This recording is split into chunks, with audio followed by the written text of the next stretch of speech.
Zimbabwe को इतने over और इतने रन से हराओगे तभी -3.800 से 0.01 तक पहुंच पाओगे और सेमीफाइनल में जाओगे। दरअसल टीम इंडिया इस वक्त बहुत बुरी कंडीशन में है क्योंकि रन रेट बहुत ज्यादा गिर चुका है साउथ अफ्रीका से हारने के बाद, लेकिन अभी भी कुछ रास्ते हैं क्योंकि अगर रन रेट ठीक करना है तो फिर जिम्बाब्वे पे सिर्फ जीत नहीं चाहिए बल्कि बड़ी जीत चाहिए और एक ऐसी जीत जो टीम इंडिया का रन रेट बेहतर कर दे। सबसे पहले मैं आपको पॉइंट्स टेबल दिखा देता हूं कि क्यों रन रेट पर सबसे ज्यादा बवाल है। ऐसा नहीं है कि टीम इंडिया अगर सिर्फ 2 मैच जीत जाएगी तो वो सेमीफाइनल पहुंच जाएगी, नहीं, रन रेट आपको सुधारना होगा। तो पॉइंट्स टेबल में टीम इंडिया का हाल आप देख सकते हैं, माइनस में इनका रन रेट है और इस रन रेट को सुधारने की बहुत जरूरत है और अगर रन रेट आपने नहीं सुधारा तो फिर आप जीत कर भी हार जाएंगे। वेस्ट इंडीज का run rate 5.350, south Africa 3.800, India -3.800, तो जिम्बाब्वे -5.350। तो इंडिया को रन रेट अगर सुधारना है तो जिम्बाब्वे से ही शुरुआत करनी है क्योंकि जिम्बाब्वे और वेस्ट इंडीज के साथ इनका मैच रह गया है। तो अब क्या कुछ करना होगा वो एक एक करके मैं आपको समझा देता हूं।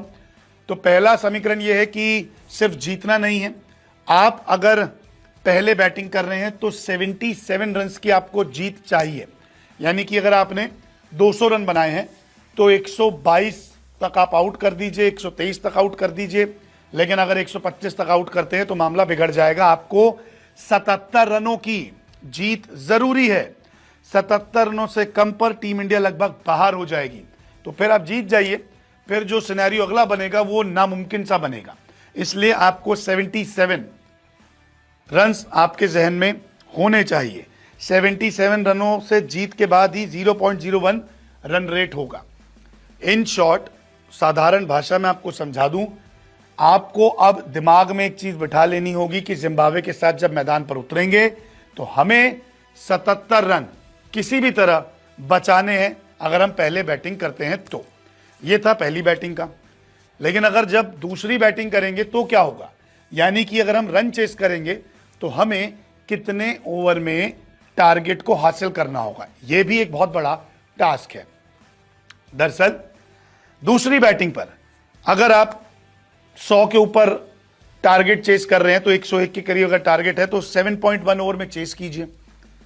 अगर आप 121 के करीब टारगेट चेस कर रहे हैं तो 8.1 में चेस कीजिए। 141 रन अगर आप चेस कर रहे हैं तो 10 ओवर में आपको रन बनाने होंगे। 161 रन के करीब चेस कर रहे हैं तो 11.3 ओवर में आपको मैच खत्म करना होगा। 181 के करीब अगर आप जाएंगे तो 12.5, 13 ओवर नहीं होना चाहिए प्रॉपर। तो ये समीकरण अब बना है। तो 77 रन सबसे पहली बात याद रखिए और फिर याद रखिए कि जितनी जल्दी आप चेस करेंगे उतनी जल्दी आपका रन रेट बेहतर होगा। तो टीम इंडिया के पास अब अपना रन रेट सुधारने के लिए यही 2 रास्ते बचे हैं। अगर ऐसा नहीं होता तो टीम इंडिया सेमीफाइनल की रेस से बाहर हो सकती है। आपको क्या लगता है, टीम इंडिया जाएगी सेमीफाइनल में या फिर नहीं? कमेंट करके जरूर बताएं।